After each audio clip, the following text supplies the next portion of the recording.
Pois então, vamos conversar sobre o bruxismo do sono, aquele que é mais conhecido.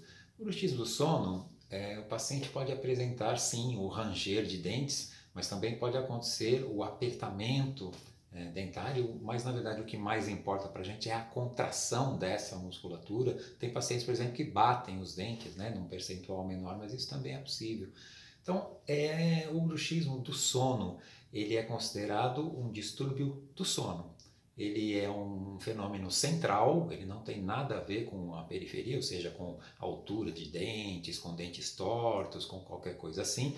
É um comportamento que entra aí uma química, uma neuroquímica, uma bioquímica por trás desse comportamento e que levam a esta atitude de movimentação, de contração dos músculos da mastigação, de movimentação da mandíbula durante o sono.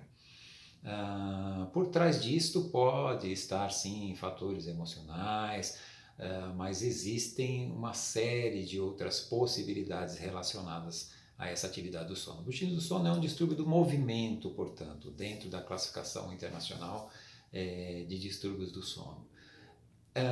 Outros distúrbios do movimento que acontecem durante o sono, a síndrome das pernas inquietas, por exemplo, o movimento periódico de membros. Então, tudo isso está dentro deste conceito, vamos chamar assim, ou desta classificação em que coloca o bruxismo do sono como um distúrbio do sono, um fenômeno central, neurobiológico, e que vai exigir da gente uma conduta mais específica para este controle. Então, esse é o nosso primeiro exemplo, o bruxismo do sono, primeira classificação, primeiro conceito.